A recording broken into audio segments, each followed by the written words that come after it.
বর্তমানে কমবেশি প্রত্যেকেই বিনোদনের জন্য অ্যান্ড্রয়েড মোবাইল কিংবা কম্পিউটারে নিয়মিত গেম খেলে থাকেন। কিন্তু আপনি কি জানেন, এসকল গেমগুলো খেলে টাকা আয় করা সম্ভব? 1xBet গেমগুলো খেলে টাকা ইনকাম করতে চাইলে এই ভিডিওটি সম্পূর্ণ দেখুন। এর জন্য আপনাকে ক্রোম অথবা যে কোনো ব্রাউজারে যেতে হবে। তারপর 1xBet অ্যাপসটি ডাউনলোড করবেন।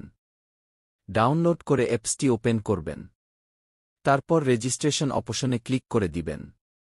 এরপর সহজভাবে অ্যাকাউন্টটি খোলার জন্য ইন ওয়ান ক্লিক অপশনে চাপ দিবেন। আরেকটি নতুন পেজে নিয়ে আসবে। এখানে সবকিছু ঠিক থাকবে। শুধু প্রোমোকোডের ঘরে লিখবেন স্ক্রিনে দেয়া প্রোমোকোড KPL20। এটি ব্যবহার করার ফলে আপনি পেয়ে যাচ্ছেন প্রথম ডিপোজিটেই 10,000 টাকা পর্যন্ত বোনাস। এবং প্রতি সোমবার ও শুক্রবার ডিপোজিট করার সাথে সাথেই পেয়ে যাবেন আরও 100% বোনাস। এবং বোনাস পাবেন আপনার জন্মদিনেও। এরপর নিচে একটি খালি ঘর দেখছেন, এখানে ক্লিক করে দিবেন। এরপর নিচে রেজিস্ট্রেশন অপশনটিতে চাপ দিবেন। আপনার সামনে I am not robot verify page চলে আসবে। এটি নির্দিষ্ট কিছু ছবি সিলেক্ট করে দিয়ে ভেরিফাই করে দিবেন। এরপর দেখতে পাবেন আপনাকে একটি আইডি এবং পাসওয়ার্ড দিয়েছে। এখান থেকে আইডি এবং পাসওয়ার্ডটি কপি করে নিবেন অথবা একটি স্ক্রিনশট দিয়ে রাখবেন। এখন নেক্সটে ক্লিক করবেন। আমার অ্যাকাউন্টটি খোলা হয়ে গেছে। এখন অ্যাকাউন্টটি ভেরিফাই করতে হবে। এর জন্য চলে আসবেন নিচের মেনু অপশনটিতে। দেখতে পাবেন ওপরের স্থানে পার্সোনাল প্রোফাইল। এই অপশন সিলেক্ট করে দিন। তারপর দেখবেন ফোন নাম্বার লিঙ্ক। এই ফোন নাম্বার লিঙ্কে আপনার ফোন নাম্বারটি বসিয়ে দিবেন। তারপর একটি কোড আসবে, সেটি অবশ্যই বসিয়ে দিবেন। এখানে অ্যাক্টিভ অপশন ক্লিক করুন। এখন এই ইন্টার ডিটেইলস অপশনে ক্লিক করে দিবেন। তারপর দেখতে পাবেন আপনাকে এরকম একটি ফরম দেওয়া হয়েছে। এই স্থানে আপনার এনআইডির তথ্যের সাথে মিল রেখে আপনার তথ্যগুলো বসিয়ে দিবেন।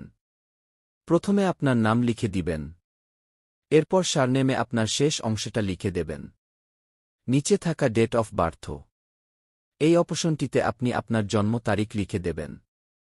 এরপর দেখতে পাবেন প্লেস অফ বার্থ, এখানে আপনার জন্মস্থানটি লিখে দেবেন। রিজিয়ন অপশনে লিখুন বাংলাদেশ। তারপর সিটিতে ঢাকা লিখবেন। রেসিডেন্সি অ্যাড্রেস, এখানে আপনার জেলাটি লিখে দিবেন। ডকুমেন্ট টাইপ অপশনটিতে আপনি ন্যাশনাল আইডি কার্ডটি সিলেক্ট করে দিবেন। সিরিজ অপশনটিতে 1 লিখে দেবেন। ডকুমেন্ট নাম্বারে আপনার এনআইডি কার্ডের নম্বরটি লিখে দিবেন। আপনার যদি এনআইডি কার্ড না থাকে, যে কারো এনআইডি কার্ড দিয়ে ভেরিফাই করতে পারবেন, কোনো সমস্যা হবে না। চাইলে আপনার নাম্বারটিও দিতে পারবেন। এরপর নিচে থাকা ডেট অফ ইস্যু অপশনে এনআইডি কার্ডের উল্টো পাশে দেওয়া ইস্যু নাম্বারটি লিখে দেবেন। ইস্যুড বাই বাংলাদেশ গভর্নমেন্ট লিখে দেবেন। এরপর সবকিছু ঠিক থাকলে অ্যাকাউন্টটি ভেরিফাই হয়ে যাবে। নিচে থাকা টিক মার্কে ক্লিক করে দেবেন। এই যে দেখতে পাচ্ছেন, আমার অ্যাকাউন্ট ভেরিফাই হয়ে গেছে। এখন দেখব কিভাবে ডিপোজিট করতে হয় অ্যাকাউন্টে। এর জন্য ডিপোজিট অপশন সিলেক্ট করবেন। ডিপোজিট করার জন্য নতুন একটি পেজে নিয়ে আসবে। এরপর দেখতে পাবেন বিকাশ, নগদ, রকেট উপায় আরও অনেক মাধ্যম। আপনি যে কোনো মাধ্যম হতে লেনদেন করতে পারবেন। আমি নগদ সিলেক্ট করে দিলাম। এখানে দেখতে পাবেন নগদ ওয়ালেট নাম্বার দেয়া আছে। এখান থেকে নাম্বারটি কপি করে নিবেন। অবশ্যই এখানে নাম্বার পরিবর্তন হয়। যখনই ডিপোজিট করবেন এখান থেকে নাম্বার কপি করে নিবেন। তারপর টাকা ক্যাশ আউট করবেন। আমি টাকা ক্যাশ আউট করে দিয়েছি।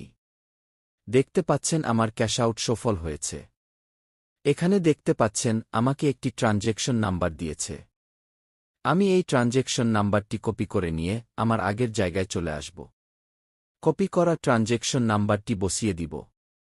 এখানে আমি যে নাম্বার থেকে টাকাটি পাঠিয়েছি সে নাম্বারটি এখানে দিয়ে দিব। তারপর কত টাকা ক্যাশ আউট করেছি তা লিখে দিব। কনফার্ম বাটনে চাপ দেওয়ার পর দেখতে পাচ্ছেন আমার ডিপোজিটটি সাকসেসফুল হয়েছে। বন্ধুরা, ভিডিওটি দেখে যদি আপনার ভালো লেগে থাকে তাহলে অবশ্যই একটি লাইক দিবেন। ধন্যবাদ।